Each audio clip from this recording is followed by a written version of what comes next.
Alright, so a couple of things dropped on Disney Plus today. That Simpsons Loki short was okay. And Monsters at Work, oh my god, we finally have a sequel to Monsters, Inc. First two episodes, they're fantastic. But of course, I am here to talk about our 5th episode of Loki, which I thought this episode was pretty good. Not as good as the 4th episode in my opinion, but better than the 3rd one. So, as per usual, I will give you my spoiler warning. If you have not watched this episode yet, titled Journey into Mystery, nice Easter egg there, then it's probably best for you to steer clear of this video because I'm gonna be talking about what happens in this episode, all the spoilers. Or at least the ones that intrigue me, which is all of them. So you've been warned. Alright, so in this episode, we find out what this dystopian place is. Turns out it's not just the dystopian New York City, but it is the Void. This void at the end of all time. As Kid Loki describes it, it's where the TVA dumps their trash. Since it's at the end of time, you can't really mess anything up there, so Nexus events, they don't matter. So just dump anything there and they can do whatever. And just in case anyone thinks of escaping, we have this giant shadow dog cloud monster named Eliath, who is from the comics, yeah. And so our Loki's hanging out with these other Lokis, Classic Loki played by Richard E. Grant, and Kid Loki, and Boastful Loki, and Alligator Loki, who I called a crocodile last week. Alright, I now recognize that he's an alligator, sorry, but he was funny. And so Tom Loki is like, alright, how do we escape? And Classic Loki's like, there's no escaping from here, believe us, we've tried. They're all going on about how there's no escaping from here, that monster keeps us from leaving. And I was like, okay, so how are we gonna get out of here? Because I mean, come on, that's Formula 101. In any movie or show or game, whatever, whenever someone says, oh, no one's ever escaped from here, that usually means that our main characters are gonna be the first to escape from here. So there was no tension there in that aspect. But there are Easter eggs all over this place. I noticed a few of them on first watch. Like the Thanos copter. I don't know how I heard of the Thanos copter from the comics, but I did. The Dark Aster is there at one point. The Dark Aster was Ronan's ship in Guardians of the Galaxy. I also saw a helicarrier at one point, which actually, if you look closely at it, it looks like there's like a big red symbol. I was like, is that a Hydra logo? That's pretty cool. And of course, Throg, which I did not notice on my first watch. I actually noticed on my second watch. When it's going underground, you see Mjolnir, and then you see Thor in a jar. On first watch, I was like, oh, it's Thor in a jar. I didn't notice until my second watch. I was like, holy crap, that's Thor in frog form. That's Throg. How hilarious. I'm just saying, props to the Easter egg department for this episode, because there were a bunch. I always love seeing Easter eggs in Marvel shit. Anyway, back at the TVA, Sylvie is dealing with Renslayer, and it's funny, Renslayer's like, I'm as much in the dark as you are. Like, she's trying to play innocent. The whole time, I was not buying it at all. I was like, she's lying, Sylvie, and Sylvie obviously saw right through her, and ultimately that situation ends with Sylvie pruning herself to get to the Void to find Loki to find out what's going on here. More on Renslayer later. I do want to touch on a couple of things about this Void world, mainly the fact that it's just filled with Lokis. First off, that President Loki was another mislead from the trailer. The first trailer where we saw that Loki for President clip, yeah, that wasn't even our main Loki, that was just some other douchebag Loki. And that wasn't even a huge part of this episode. The whole like, oh, all these Lokis come in and there's this big scuffle. I didn't even really feel that that was important to this episode as a whole. But it did make me think about this. Bear with me for a second. The fact that there are so many Lokis and they're all mostly played by different actors, these are all different Lokis, I assume from different universes, you know, in the multiverse. So that leads me to think if there are different Lokis in different universes played by different actors, then there could also be different Spider-Men in different universes played by different actors. I'm just saying that could be early setup for Spider-Man No Way Home, if Tobey Maguire and Andrew Garfield do in fact show up in that movie. This would be a perfect explanation for it. That would just make a lot of sense. I'm sure that'll explain the whole Jamie Foxx showing up as Electro and Alfred Molina showing up as Doc Ock in the movie, but I just really want Tobey and Andrew to come back as well. And the fact that there are different Lokis in different universes played by different actors made me think of that, because that would make sense. But anyway, back to this episode. Sylvie arrives in the Void, and she's like right next to Elias. She's like, holy god, what is that? Alright, me, pow! She makes a break for it, and she's actually saved by Mobius. There he is, alright. Owen Wilson to the rescue. Wow. So Mobius and Sylvie catch up to our Lokis, and Sylvie's big plan is she's going to enchant this Eliath monster, because she did see a brief glimpse, through like a brief enchantment or something, of a possible answer to who the hell is in charge here. So Sylvie's like, alright, I'm gonna do this big enchantment, we're gonna get some answers. Alright, sounds like a plan. Okay, let's talk about Renslayer for a bit. Cause she, to me, is turning out to be a pretty interesting villain. Cause she's talking with Miss Minutes, who I love in this episode, by the way, and it's revealed that she really doesn't know who is in charge. I thought she did know, but when she's talking with Miss Minutes, she says whoever's in charge here is in danger. I feel like if she knew who was in charge, she would have no problem telling Miss Minutes, because they are on the same side. But she didn't, so she really must not know who's in charge. So Renslayer here, she doesn't know who's in charge, and she wants to find out, but also she does want to keep the TVA the way it is. She wants to keep kidnapping people from their lives in the multiverse. She wants to keep preventing the multiverse from happening, and she wants to keep pruning people to the Void. Yep,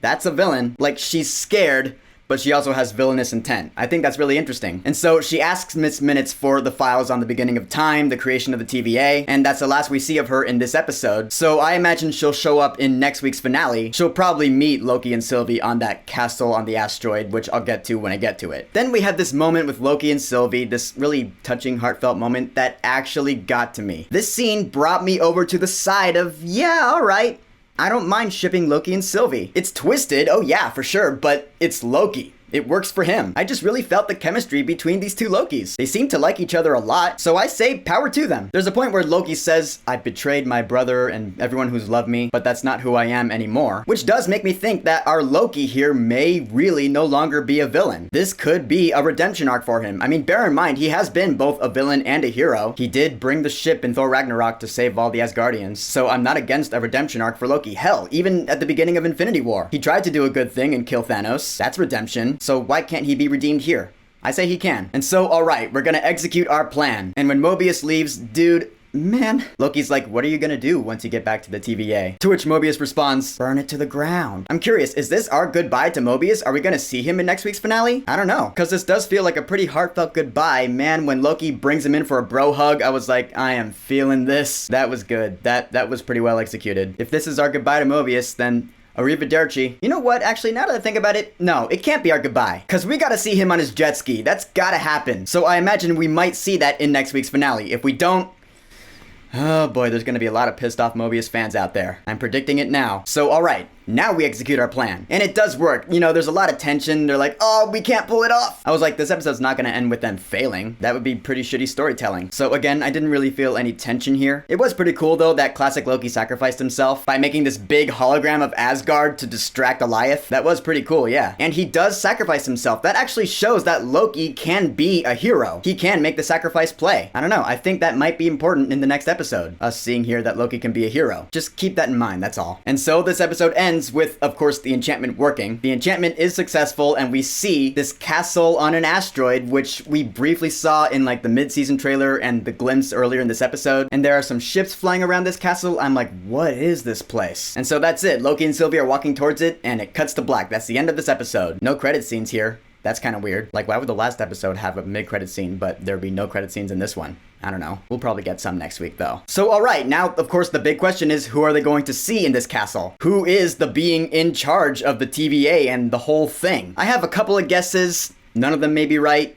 I don't know. But I'm thinking it could be Kang the Conqueror, like I've been predicting, you know, because he and Ravonna are romantically involved in the comics. It could be another Loki, like that King Loki we saw in the trailer. That would be an interesting plot twist. It could be the comic character He Who Remains, who created the Timekeepers in the comics. That would be comic accurate, but let's face it, a lot of the MCU is not comic accurate, so I wouldn't bet on this. If it ends up being Mephisto, I swear to God, I'm gonna throw something. That'd be such a slap in the face. But yeah, all in all, I thought this episode was pretty cool. Like I said, not as mind-blowing or intense for me as episode 4 was, but it was better than episode 3. And now we got just one more episode to go. Next week we got the finale. It's exciting. So, the 5th episode of Loki, titled Journey into Mystery. Have you watched it? What do you think about it? And who do you think is in charge of everything? The TVA, the timeline, the multiverse? Who do you think is residing in that castle on the asteroid? Whatever you think, go ahead and leave a comment.